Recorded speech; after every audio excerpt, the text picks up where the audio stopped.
Good evening and welcome to another edition of Filmnut. I am your host, Jeff Schubert. Glad you can join us. To catch up on past episodes, you can go to thestream.tv/Filmnut, and to follow us on Twitter, you can go to @thefilmnut. Haunted hospitals, nude models, and wild animals. Oh my. These are just some of the things going on in season 2 of the hit sci-fi reality show Face Off, where contestants compete to see who's going to be the next great special effects makeup artist. And who better to host a show than my guest tonight, McKenzie Westmore, whose lineage in the art of makeup spans 4 generations, with her great-grandfather fitting British royalty with wigs. Maybe she can hook me up. To her father, the great Michael Westmore, who won an Oscar and 9 Emmys, 5 of which came on the various Star Trek series. Cut to Brian in the booth, geeking out. Oh, Star Trek, yeah. I got to chat with her a little bit before the show. I didn't get to talk with her too much, but I can't wait to learn more. Very excited. Very cool. Prior to Face Off, McKenzie starred in the soap opera Passions as Sheridan Crane. Other credits include All of My Children, Friends, Dexter, and the indie film Vile. McKenzie Westmore, welcome to Filmnut. Thank you very much. Thanks for having me. It's great having you. And I'll be honest, I'm not like a huge reality fan, but the reality shows that I really like and I'm so thankful for, as an artist, are the ones that create opportunities for individuals that are so talented that might not get those opportunities otherwise. I completely agree, and that's what I love about being a part of Face Off. I mean, coming from an acting background, it certainly wasn't the road I thought I'd be taking of hosting, but if I am hosting, I love that about Face Off, that it is not just an opportunity for these people to obviously get work, but it shows the creativity. It's something to learn from. It's a show that everybody can watch and walk away learning something new. And, with the goal of Filmnut being, and your show does it so well, giving attention, credibility, and education of an area of filmmaking that doesn't normally get as much of the spotlight, as it does. Exactly, because it doesn't. And we all want to see the bird's eye view into movie magic and movie making. And that's what's so fun about Face Off, is it really gets to show the viewer how it's done.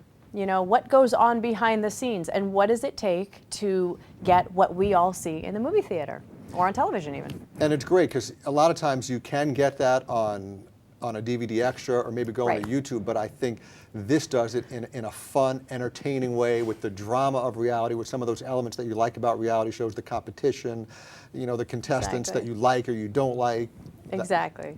Now, speaking of hosting, yeah, I think I saw a quote or read a quote or saw you somewhere saying 5 years ago you could never imagine yourself being a host, and now here you are. So how do you like it, and what's different in terms of the reality of it versus what your expectations, preconceived notions were? I feel like I've walked so many paths in this industry, because I started off in theater. I started off as an opera singer and Shakespeare background. Performed many Shakespeare productions. So I had that background, was on my way to do musical theater. And then, lo and behold, I land a soap opera. And what was started off as a 2-year contract became 9 years. And so from there, I always felt, well, acting is just where I'm going to continue to go. That's it. And again, had somebody asked me 5 years ago that I'd be hosting a show, I'd be like, yeah, right, whatever. I just didn't see myself in the reality world. I was so used to hiding behind a character, and was like, well, now I've got to actually be me? What? I don't have lines. I get to be myself. But when the opportunity with Face Off came along, because it's something that's just in my blood, it's something I know, it's a world that I'm very familiar with. So to get in and actually speak about the lab and the technical side, I just loved it. I can't imagine not doing it now, and I want to continue on doing more and more hosting. Well, some people use "in my blood" as a figure of speech, but in your case, it literally is in your my blood. Yes, you can cut my veins right now. It'll pour open. Makeup actually comes out. Well, those are some serious judges you have on your show. Yes, we do. Yeah, it's a serious panel of judges. Very credentialed. So V. Neil, 3-time Oscar winner, right? Mm-hmm. And Glenn Hetrick, he does the makeup for Lady Gaga, right? And he has his own studio. He's the owner of Optic Nerve Makeup Effects Studio. Yep. And Patrick Tatopoulos, 2 points for me for getting that name on the first try. We were talking about that before the show. I actually didn't get his name right the first day and got yelled at by the contestants. So, Yeah, I came out on stage and completely botched his name, and every single contestant chewed me out for that. I was like, whoa, it's my second day on the job. At least they felt comfortable with you, right? I guess, yeah, I guess it's a compliment. Well, for them, right. I mean, you see every time you guys have a great guest judge, and your guest judges are great. Those are the three main judges, and then every show has a guest judge. Yep. You just see the look. They know everyone because this is their life, right? Yes. Their passion. It is, and it's really neat to get to see their reaction. And sometimes you don't even really know, per se, some of the people in the industry that are behind the scenes. You don't know what they look like. So sometimes I've introduced people that they don't know what they look like. They knew the name, but I wait till the very end to say the name. Even my dad, when my dad came out, they're looking at me, I'm saying, okay, here's 9-time Emmy winner, Oscar winning, he's got a star on the Walk of Fame, and my dad. And to see the contestants' faces just like drop. They're like, oh my God, Michael Westmore is here. So it was really cool to get to see, reactions like that. And you're like, yeah, be nice to me. Dad's in the house. Exactly. Now, we like to get technical on Filmnut, so what we just saw in that scene, reality show, everyone always loves to know how much is real. Do you do retakes? A setup like that, is that just shot one time? Do you shoot it more than once, or? Stuff like that with the elimination stage, for the most part, it is all done in just one through line. There are a couple of times where if they didn't quite get a good angle just on me, they might have me do like a retake of, all right, so for example, Sue, please step forward, something like that, where if it's just a single camera on me, we can go back and retake that. But for the most part, it's right there, reality. Right there, reality. One of the segments in your show is each week when they have their challenges at some point, I mean, they put in, long days for some of these challenges, right? Yes. And in the middle of it, you'll kind of step in and check on everyone, how are they doing? You'll come in with one of the judges or maybe the guest judge, and you'll spend a few seconds with each of them. Mm-hmm. How much time in reality are you spending with them?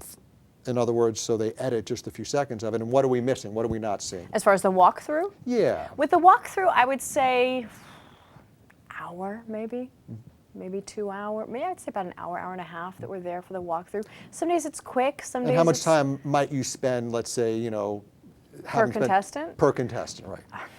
5 minutes, maybe. 5-10 minutes, just to go through, get enough information to see how they're doing. Also for our judge to see where they're at, what stage of the process, and then enough for us to go back over to the corner and talk about everybody.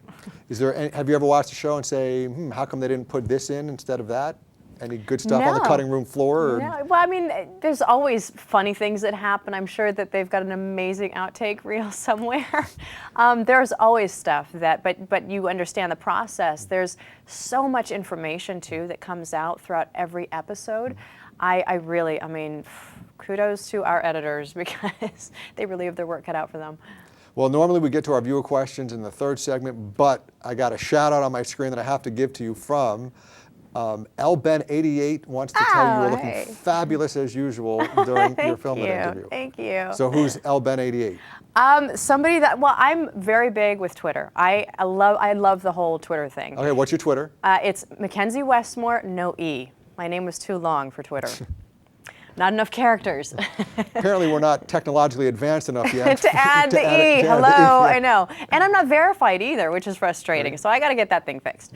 But I love to go on Twitter, and I'm so big with the fans interacting. I'm really big on that. I love for them to feel that there's a sort of accessibility. I don't like when there's something so standoffish. I like people to always feel welcome.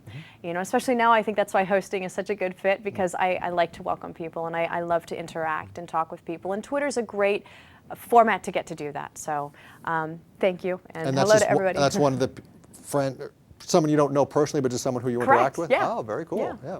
Now, one of the things that some people don't like about reality is the personalities of some of the contestants, and I'm going to give most of your contestants a hard time right now. There was an episode where there are models that the contestants will use to do the makeup and the prosthetics and everything that they do. And there was a model that had a bad reaction to the makeup, and he fainted, and an ambulance was called. And all everyone seemed to be concerned about was poor Bree. What's this going to do to her in the challenge? Before it seemed, now maybe, this is just how it was edited, but it seemed like that was the reaction before they knew what was the condition of the models. You know what I mean? You don't remember which episode I I'm do. talking No, about? I completely remember because my car was blocked in that day by the ambulance, so I definitely remember. Poor McKenzie, right? Poor McKenzie. Hello, I know. No, I definitely remember that day.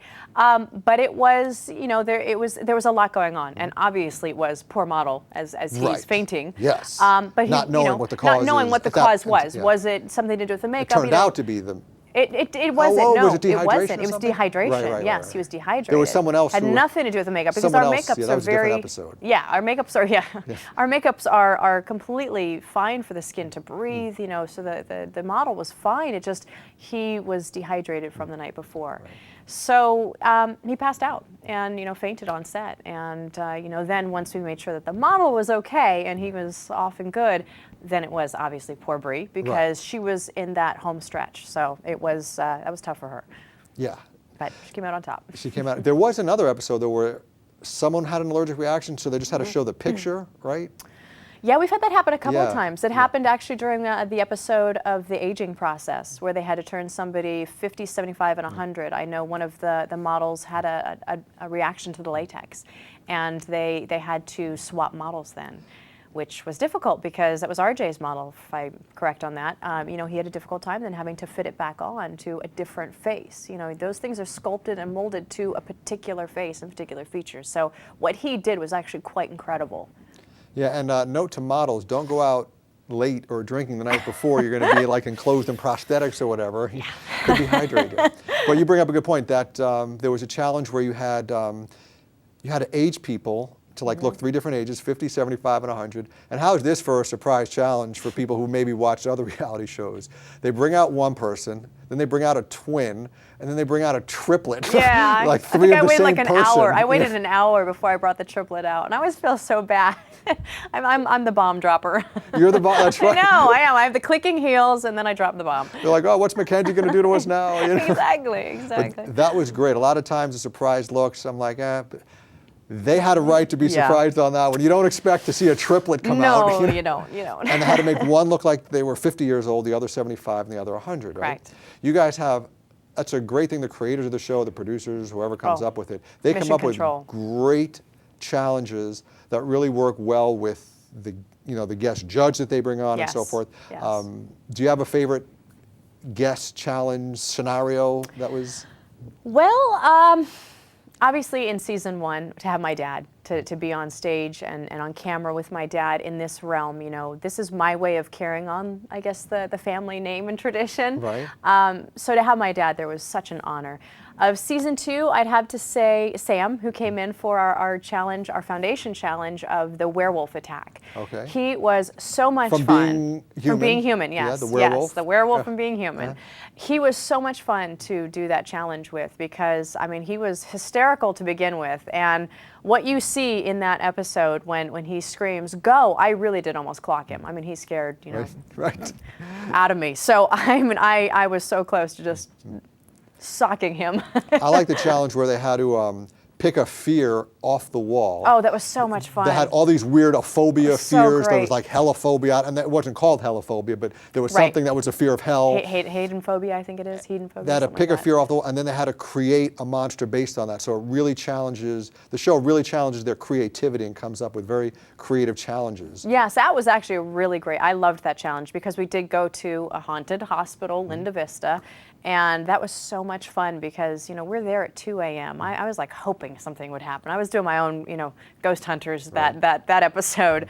The contestants then had to be put in individual rooms for 30 minutes with no lights at like 4 o'clock in the morning. With flashlights just to start sketching. So just to get them in the mood, just to add one more little to the episode. Yeah, it's very creative the way what you put these guys through. Now, again, being that it's in your blood, I want to ask you, what is your favorite special effects makeup kind of movie where the skills of a special effects makeup artist are utilized? That would be a good movie for aspiring contestants of Face Off or effects people to watch. There are a couple that I would have to say, and for different reasons. Some that are more for the fantasy sci-fi, and then some that are more for the realistic. On the more sci-fi based, I would definitely say Star Trek First Contact. because that really involved everything from electronics to prosthetic pieces to airbrushing. I mean, it was a whole array of different talents that were needed for that one particular job. And I think for contestants to see that and also to know that there was no CGI with that. So that was really all hand done. Then you have something like Mrs. Doubtfire, where it's more realistic. And there's another direction that special effects makeup artists need to know about and need to go in, of how to be realistic. And that's why I think the old age challenge was so difficult for them, because there's no room for error. You know, with fantasy and sci-fi, you can go big, you can go broad. We don't know what it is. It doesn't exist, so we can create whatever we want. You do realism, and there's just no room. You have to make it look like a 50, like that, the 50-year-old, the 75, 100-year-old. That's why I think that was such a difficult challenge. So, but going back to your question with the movies, I'd say Star Trek First Contact and Mrs. Doubtfire. First Contact or Generations? First Contact. Okay, great. Fantastic Yes. answer. I love it. Well, we're going to be right back after a quick break. I want to ask McKenzie, do the judges always agree or do they ever disagree?